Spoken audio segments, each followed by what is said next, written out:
Good morning, Year 2.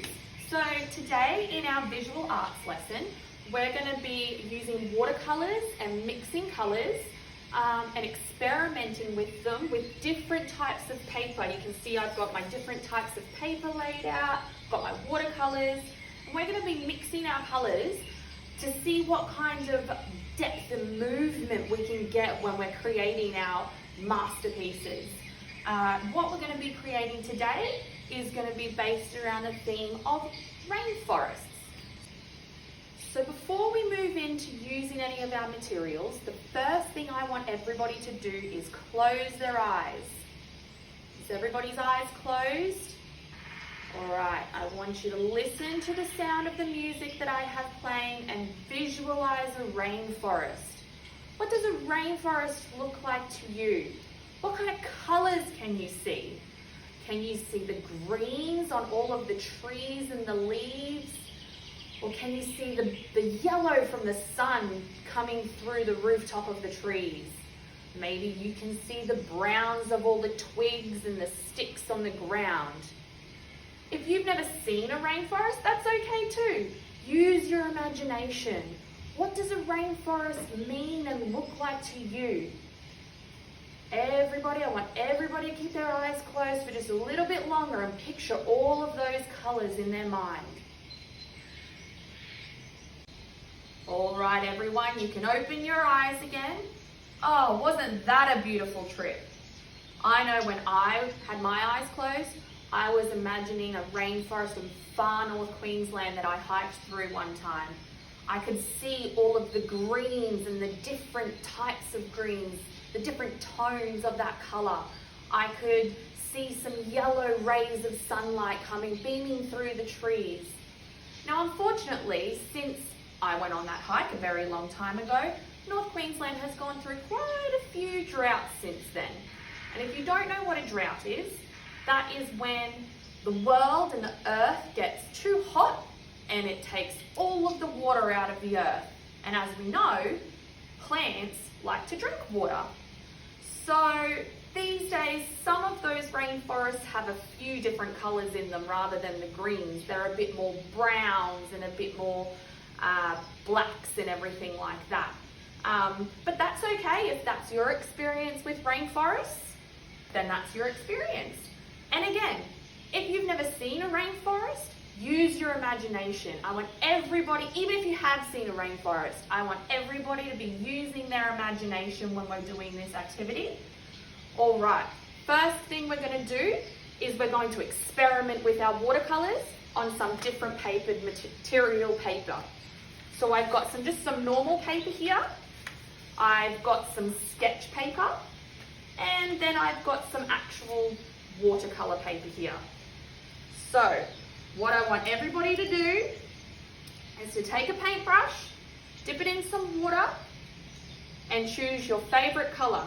All right, I'm going to go with this blue here. Now I want to see how this colour reacts on just my normal copy paper. Just experiment. It doesn't have to be a picture. You're just experimenting, okay? Maybe see what happens when you add a bit more water. See what happens to the colour and how it moves on the paper. All right. Now I'm going to try on this sketch paper here. See how my watercolours react on that. Oh, I can see it sits on the paper a little bit more here than it did on my copy paper there. What happens if I wipe my brush off and I don't have as much water when I'm using my watercolours? What happens then? Oh, as you can see, it gets a lot darker. It doesn't move as easily. All right. Now let's see what happens when I use some watercolour paper. Now this paper here, it has a little bit of a texture to it. And we know that texture means it's not completely smooth. It's got a little bit of interest to it. All right, I'm going to use my colour blue here and see how that works. Oh, yes. I really like how that one works on that paper. Now you might choose copy paper, you might choose the sketch paper, or the watercolour paper. That is completely up to you. So I want everybody to put their utensils down for a minute, put your paintbrushes down, leave your colours alone. I'm just going to talk through this next process and then we continue on creating our masterpieces. So, first of all, to paint my visualization of the rainforest, I'm going to be using lots of green. So, what I want to do is take my green and I can start moving it on the paper.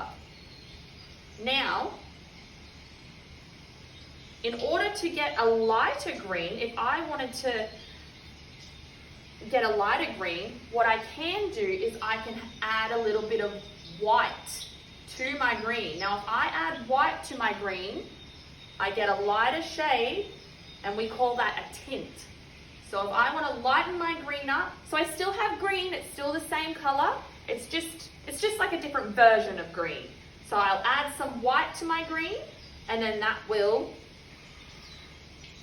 give me a different tint of green. Now, if I wanted to darken my green, I could add a little bit of black. And when I add black to my green, that creates a darker shade.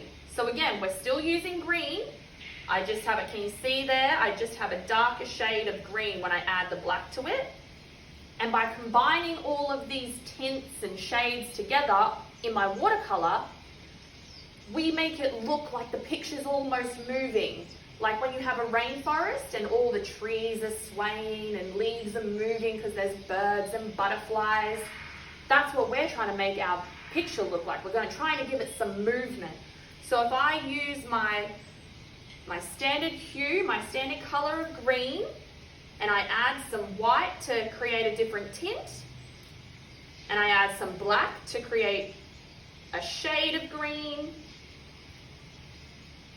then I can use all different, now you don't just have to use the one color, you can add, I might add some yellow at the top of mine, because like I said, when I was visualizing it, when I was picturing my rainforest, I said how there was some sun coming through the trees.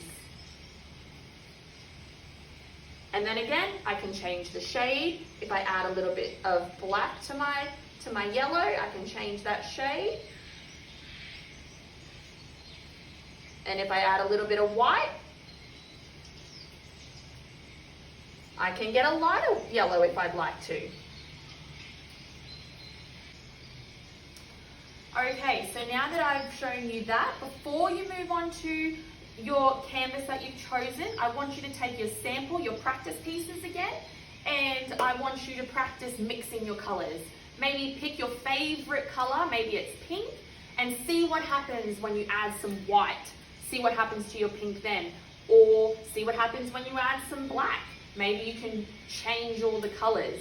So I want everybody to go ahead now and take a couple of minutes practicing mixing their watercolors together. Okay, now that everybody has had a chance to practice using different types of materials, now that we've had a chance to practice mixing our watercolors, everyone can go ahead and start creating their masterpiece. Now here's this one that I practiced earlier, that I did earlier. Now as you can see, I've got all the different shades and tints of green in there. I've even used green with little bits of black to change the shades down the bottom. And you can see it almost looks like my rainforest is moving. I've used the different tones of the green to try and make it look like you're actually in the rainforest and the trees are moving in the wind and you've got the sun beaming through the trees. Now, like I said, not everybody has to use greens like I did. Maybe you want to use more browns because that's what you've seen, or maybe you've seen the bushfires on the TV and you feel inspired to use reds and oranges and everything like that. That's totally fine, completely up to you. Whilst everybody is doing their work, as you've seen me have, I've had some pictures displayed on the whiteboard. I'm going to continue displaying those to give everybody some inspiration.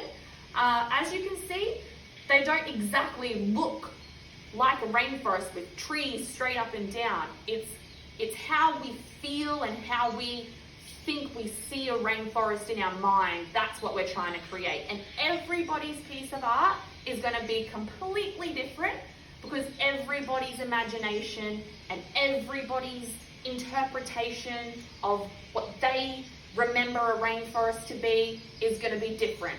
So that means all of our artwork is going to be different, and that's okay. So I'm going to play some music in the background as well, some rainforest noises maybe, and we're going to get those creative juices flowing, and we're going to create some really amazing pieces of artwork based around our rainforest theme.